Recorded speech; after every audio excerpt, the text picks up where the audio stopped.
Hi, everyone. Welcome to the HeartSet podcast, the private podcast where the host changes and the guest stays the same. I'm Kim. I'm your host for today. This time we're talking about trust. Now I want to introduce our sponsor and resident guest, Ramona Galey. Ramona helps self-starters reclaim their brilliance and leverage their personal assets into success, even if they don't think they have any personal assets. Ramona is passionate about empowering people to focus on what they want. She's the founder of the HeartSet Academy and the Alignment Circle. You can see her full bio in the comments. Welcome, Ramona. It's great to be here with you today. So fun. Thank you, Kim. I'm really glad to be here. Great. Great. So we're talking about trust. Yeah. Trust. Yeah. Yeah. What do you want to know about trust? Everything you know. Everything. Okay. Yeah, I trust you to tell us the right thing. Ooh, using it in a sentence. See what I did there? First step. Yeah. See what you did there. Okay. So let's talk about tell me about trust from your perspective and what that means in this context. Yeah. So trust, trust is such an interesting concept. I feel like when I first start talking to somebody, speaking with like a new client or even a prospective client, trust is kind of like the big elephant in the room. And I think we as humans have trust issues. Now that may be an understatement or an obvious like duh. But what does that mean to us on our spiritual path, on our expansion path, on our I want more of what I want path, right? Whatever you call that path, like the success path or the satisfaction path. If we don't have a certain level of trust, I don't think we ever get there. I think trust is like one of those underlying things that has to be remembered. We don't have to manufacture it. We don't have to go find it. What we need to do is remember it and reconnect with it. So, they say that the only natural fear we have that we're born with is the fear of falling. Every other fear that we pick up along the way is picked up, it's taught to us. Even like racism and stuff like that, it's all taught. The fear of fire, you stick your hand on a hot stove and then, and you realize that a fire is the same as a hot stove. And next thing you know, you've got this fear of fire. So all of that is learned or conditioned or however you want to say that. So restoring ourselves to a state of trust can be it's a thing. So like in the alignment circle, we meet twice a week. Part of that's about trust. Part of it's about momentum. The big part is about momentum, but part of it's about trust. I frequently say that my spirit guides, Oprah, just bathe everybody there, including me, with unconditional love. They got that in spades. They got that, infinite forever. They got so much that they could just spew it everywhere and not even worry about getting it back or anything like that. It's like the Niagara Falls of unconditional love. Right. Well, so what is that? That's trust. That's not only, if I spew unconditional love at you, I'm saying I trust you. But it also allows you to turn around and say, well, I trust you. Yes. It's a bond. It's a palpable, visceral, tactile, kinesthetic thing that we can feel, unconditional love. And when we can feel it, we can start to trust it. The Missouri State, seeing is believing. Feeling is believing. Feeling is believing. And now I know I'm a kinesthetic processor and other people are visual or auditory processors.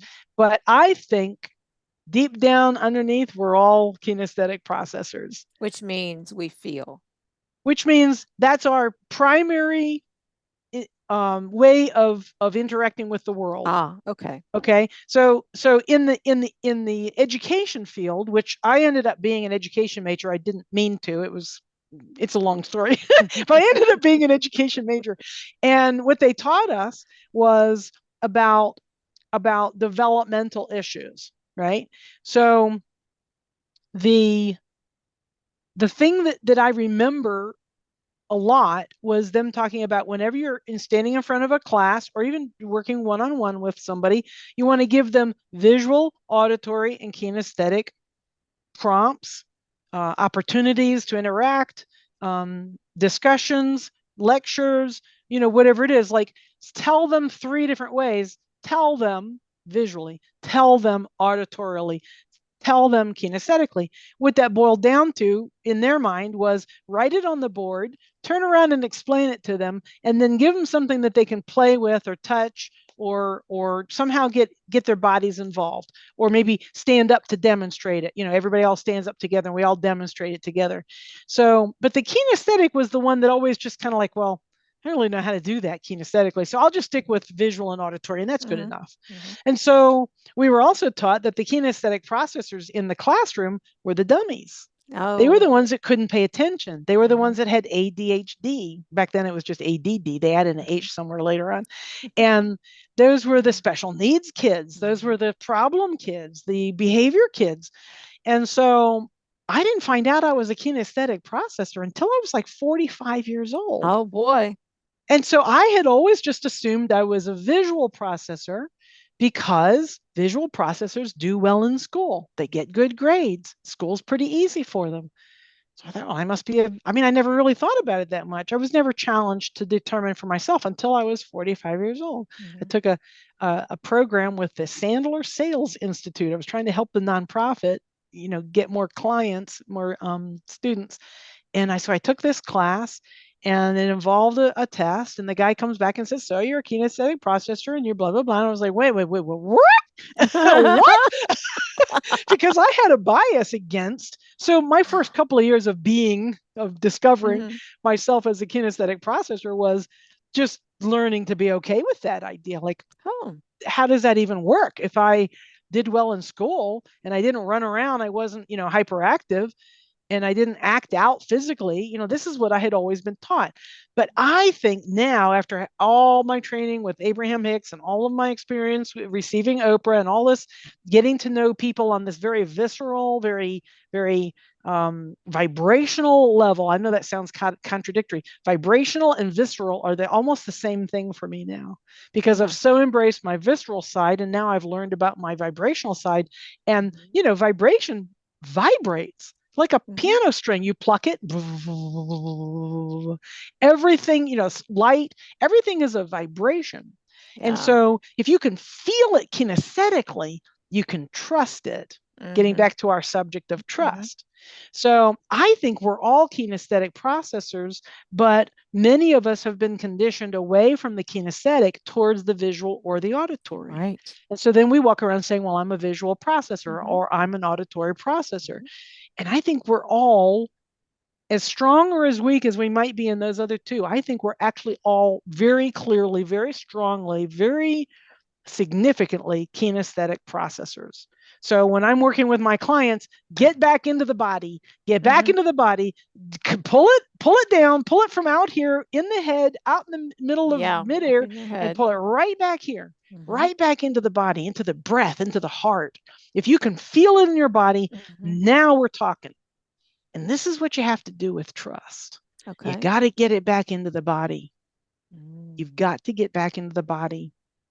So the things that we do, the play-based learning, the lightheartedness, in other words, if you make anything too serious, what does your body do? It tightens up. You know how they say that drunks are almost never injured in the most horrible car accidents that they cause, right? Because they just flop, they're just like, they don't know what's going on. And so they're just so out of it. They're so relaxed.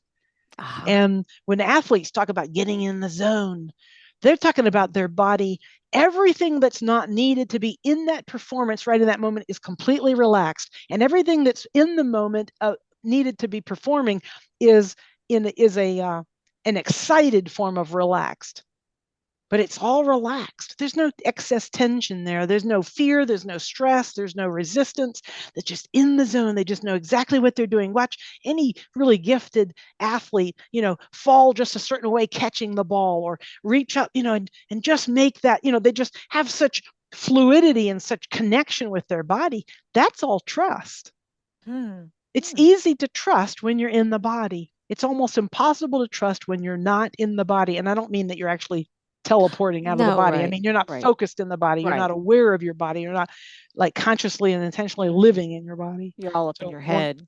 Yeah, exactly. One of the major skills that I teach all day long. Now, get back into your body now. Mm-hmm. Do you Mm-hmm. notice where you are? Let's come back. Mm-hmm. So yeah, it's like over and over and over again, because that's how we've been conditioned away from it over and over and over again. Don't Right. trust yourself. Right. You Right. think you have to go to the bathroom, but you have to wait 15 minutes for the bell.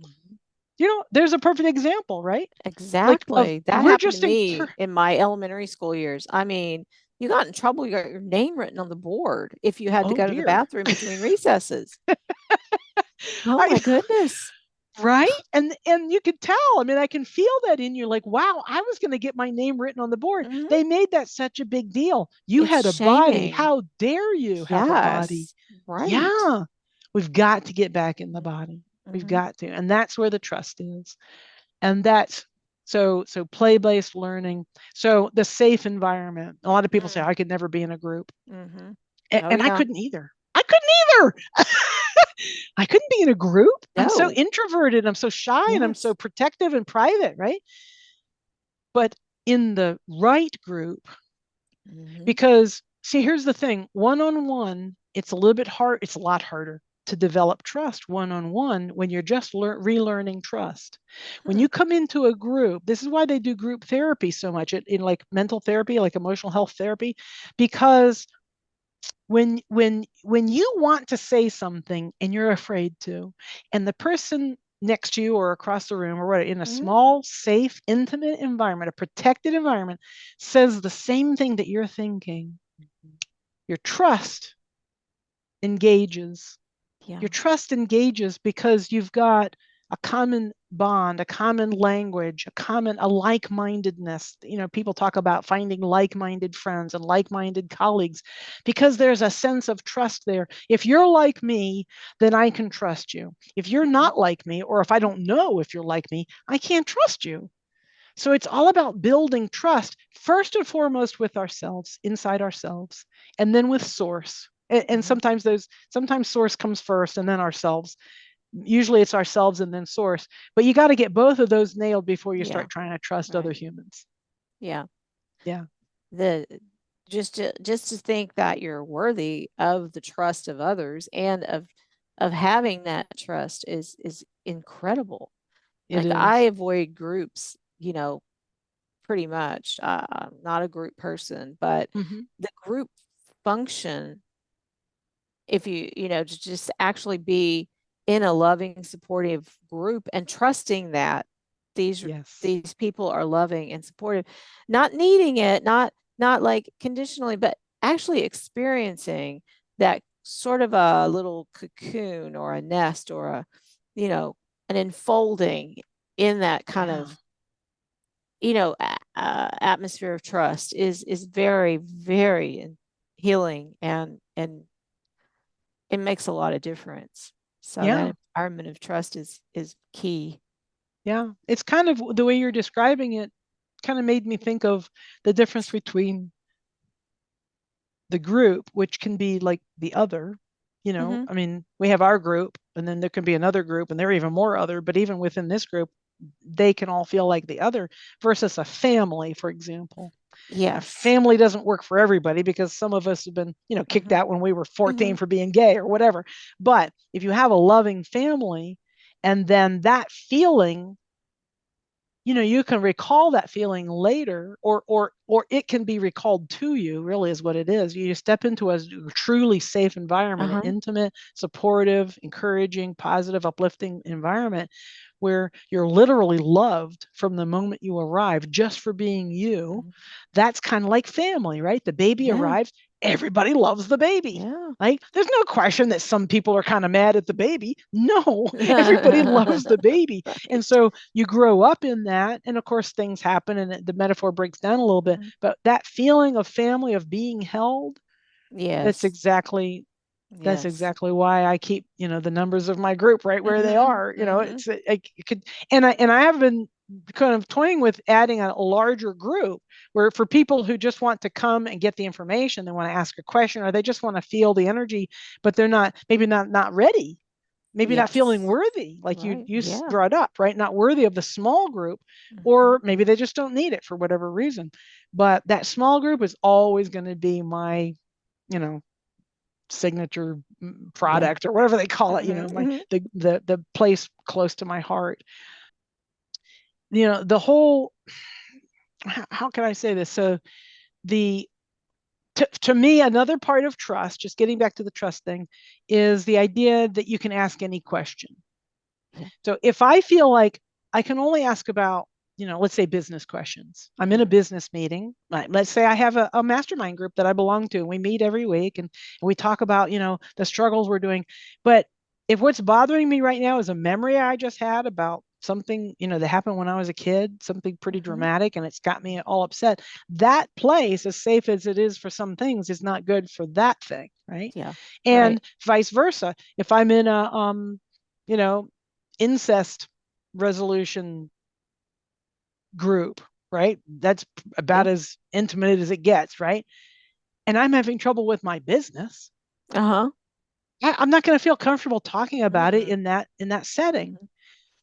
So I think another part of trust is feeling like it's okay to be all of us, Oh, not just a yeah. portion like that. The segment that we do in our society, we Yes. segment We so much. segment it. Yes, we Talk do. to any marketing specialist. They're going to tell you you have to determine what the Mhm. age, what the gender, what the, Mhm. whatever, all the different demographics, they call it, the Mhm. demographics of your avatar. It's all about segmenting. I love how Abraham Hicks puts this. Anybody's talking about any, what they call rascals, let's say Adolf Hitler, right? Some Mm. big rascal. So, how can that be, okay? And why was he allowed? What kind of a divine, being would allow that to happen and allow him to do all the things he did and all this stuff, and or whatever it is. Like I'm mad at my husband. Like, well, how can he be like that? There's two piles. This is what they say. There's two piles of human at every given time.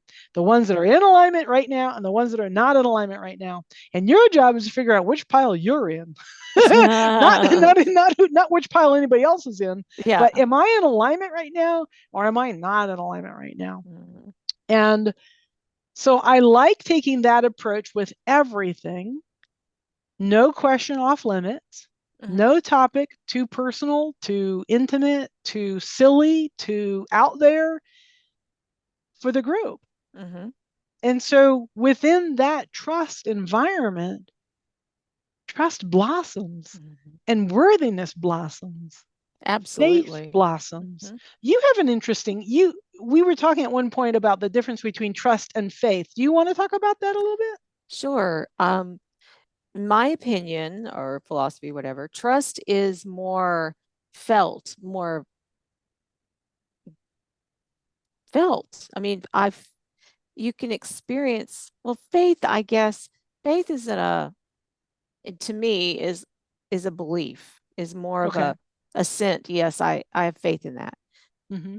May not have happened yet, but trust is like where the rubber meets the road. It's felt, it's given, it's taken, it's shared I as like that. well. So yeah, trust feels trust feels encompassing to me. Yeah. Oh, I love that. Yeah. I love that. Yeah. And to me, I mention this all the time, worthiness, it's a big deal for me. Mm-hmm. Um, to feel worthy of somebody's trust and also to give my trust to someone, you know, Mm-hmm. um, I have to feel that that is valued, but I have to, Yes. in some ways, it makes me value it more when someone else, I don't know. I don't want to say that it happens. It's because somebody is valuing me that I feel valued, but it's just that the opportunity. It's like the, the petri dish, if you will, which is kind of Yeah. an icky reference, but it's where it grows. It's where it flourishes. It's where it's nurtured and Yes. taken in and given out, and it's a very healing. And sometimes, if I come to the group and not quite there, kind of feeling a little out of sorts, a little out of Mm-hmm. alignment, it always, comes back to the love, the unconditional love, you know, always leave feeling better, always leave feeling in alignment, feeling, I've gotten my I've been heard as much as I'm willing to be heard at that point.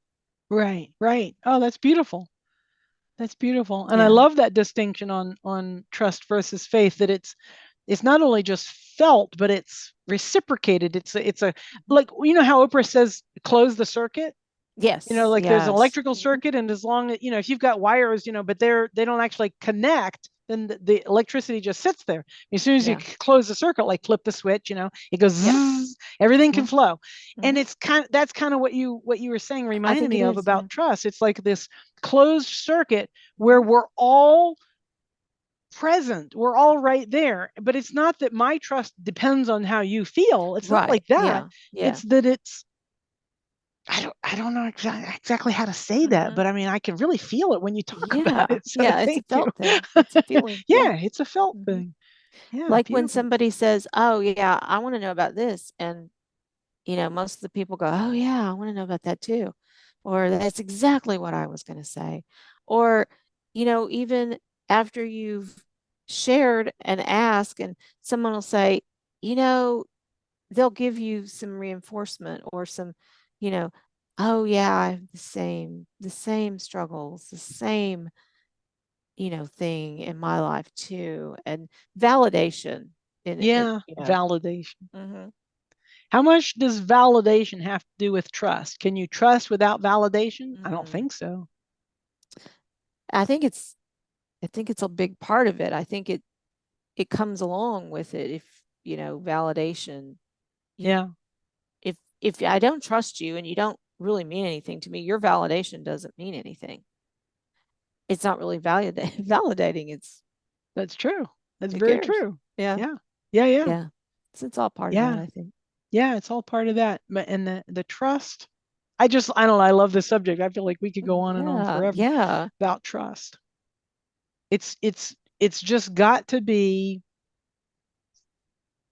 it's got to be there. Hmm.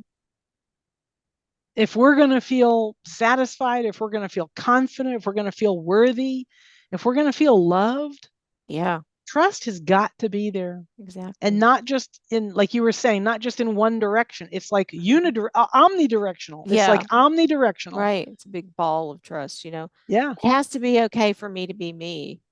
Right. It has to be an Right. environment that will foster that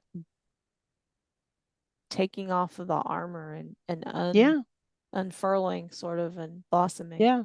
And that's a I think trust I environment. think that is I think that is the thing that Oprah brings that's the Yes. most powerful Yeah. to the group, or to anybody, to any Hmm. human. Certainly to me. My Uh-huh. trust level is through the roof compared to even 5 years ago. Yeah. So yeah, unconditional love, man, you can't beat Can't beat it. it. Can't beat it. Yeah. It's like the opium. Like, seriously. Woo! Yeah. Yeah. Yeah. Cool. Yeah. Did we nail it for you? Oh, yeah. Yeah. Yeah. I think that's Okay. perfect. Cool. Yeah. Very Yeah. cool. Thank you very much. Mhm. So, as far as trust, do you have an example of something that's happened that you know of in your practice that where you could really see that take effect in someone Yes. It's or so funny. any other place, not just your practice? Yeah, well, no, I do see it all the time in my Hmm. practice, in my clients, and yet the one that's coming to mind is Betty, my late Uh-huh. partner, Betty, for Hmm. anybody who doesn't know who Betty is. And she was such an interesting combination. She had just consummate trust. When we met, she saw past all my armor. She Mm-hmm. didn't even, I mean, she saw it, but she just looked around it. I asked her once, years later, after most of the armor was gone, and we Hmm. were talking, and we were talking about, when we first met, we were both graduate students together, and she said, I asked her if she'd seen the armor, if she noticed it, or I can't remember exactly how I said it, but she said, "Oh yeah, I saw it." I said, "Well, why didn't that stop you?" She said, "Well, I just looked around it." It was like, here's a flower, and if I want to see what's on the other side of the flower, I just go like that. It's like no big deal. And I just remember being really struck by that. Her level of trust was just through the roof. And I can't help but think that a lot of it had to do with the way she taught music. the way she understood the world. She taught music. The music teaching was a symptom, was an expression of her underlying thing. And it was all about play-based learning. It was all about meeting at least twice a week. It was about unconditional love and mutual respect, and providing a safe space for small groups of people who were being very vulnerable and learning to use their voice as a musical instrument. And I learned so much from her in those 24 years. I look back on those years and it just seems like they went by just like that. But 24 years is a long time to be exposed to that kind of magic, that kind of unconditional love. And so I didn't really think about it until much later, but I kind of set this whole thing up to exactly accomplish the same thing, to imitate a lot of the same positive features, the small, intimate, and safe, always positive, uplifting, and loving environment. We meet every 3 or 4 days, so you never get a chance to really get, so that you totally forget what that feels like. And we, in her business, in her model, you keep the standards very high, and then you help everyone reach the standards. You don't ever lower the standards. And of course, she was talking about very measurable, standards. And can you sing this song? Can you sing the right pitch? Are you on the right beat? There were a lot of measurable things, but it really applies to everything. It's like our culture will tell us that we will be happier if we drop our personal standards. In other words, release our preferences, give up on our desires. That's, to me, is the correlation there. So society will tell me, you don't really need that. You're going to be fine without it. It's too hard. You can't do that. Nobody's ever done that before. Think about the first guy that broke what was it, the 3 or the 4 minute mile? 4 minute, I think. 4 minute mile. I believe So so. everybody was trying it for years and years and years. Nobody could do it because we all believed it couldn't be done. And the very first time somebody broke that 4 minute mile, like another dozen people did it within the next week. As soon as they heard that it was possible, then they did it. And doesn't that just say everything? I just love that. Yeah. I love that. Right. That's what it's all about. It's keeping in touch, holding our desires lightly, but never trying to throw them away or diminish them or apologize for them. Like knowing, when I know that this desire is out there, and I'm not going to lower my standards. I'm not going to lower my preferences. I'm not going to pretend that I don't want this thing. When I get clarity on it, now I can see it. I can see it so clearly. And as I keep my gaze on it, not in an entangled way. I know we've already done the entanglement subject last week, but so as I release that entanglement and just feel the pure desire, that desire contains everything I need for me to have it. It contains everything I need. So we don't ever want to lower our standards. And I know I kind of went off the track there, but when I think about what I'm doing, and I look at what Betty stood for and what I came to know so much about her and what she accomplished, it's the same. It's all about love, and it's all about helping people in a way that's a hand up instead of a hand out. Okay, like in this case, the standard might be this client's desire. So I'm not going to lower that standard. I'm not going to encourage them to lower. They might decide, they can decide anything they want, but I'm not going to put any pressure on them to lower their own standard. I'm going to help them reach it. It doesn't matter what it is. It could be anything. And you're on mute right now. Oh, okay. All right, no worries. Whoops, sorry. Yeah, that's all just fantastic. The desires. We may need to do another segment on desire and just talk about it some more, because I think our whole society is like, you can't really trust yourself. Right. What do you want? Exactly. You can't who do you think you are? Yeah. Well, yeah, but you have to check with the experts and form a committee and poll the audience. Should I want this? Should I do that? I love it. Phone a friend. It's just you just can't trust your gut. Right. I mean, come on. Right. Yeah, that whole thing of corrupting or undercutting your own knowing is so Yes. huge. Um, Yes. all, like I think a lot of people are like me. All of my life hitherto was you can't trust yourself. You Yeah. got to have all this other corroborating data, blah, blah, Right. blah, blah, blah. And so if you say, I just want it, you know, what are you going to do? Yeah. I just want it. Yeah. You seem like, well, you're so selfish. So Yeah. yeah, Yeah. Don't trust yourself. right, right, right. And trust in yourself. If you can't trust your own guidance, what do you have? Right. You got nothing. Nothing, Yeah. nothing. And I think in the context back to the group, we're not just taking this on faith. I'm not trusting the group members or Oprah or you. I am feeling that resonance and trusting Yes. what it feels like in me. Trusting Because if it yourself. doesn't resonate, then it's not my guidance. Right. So, yeah. Well said. Beautifully Right. said. Perfectly said. Thank you. Really Oh, good. okay. It was really good. Excellent. That was very good. Thank you for that. Absolutely. Anything else on trust? Um, I think we covered a lot on trust. Yeah, I think we nailed it. I think trust is learned as well Absolutely. because you learn what I learned was not to trust. Yeah. Well, yeah, And so, we start off trusting mm-hmm, and then we learn not to mm-hmm, trust and then we have to kind of yeah, find it again or relearn yeah. it, remember it. Yeah. There's only a few people you can trust, and they might take that trust away from you, blah, blah, blah. But to learn to deeply trust, yeah, it's amazing. It's It's an amazing. inside job for sure. Yes, it is.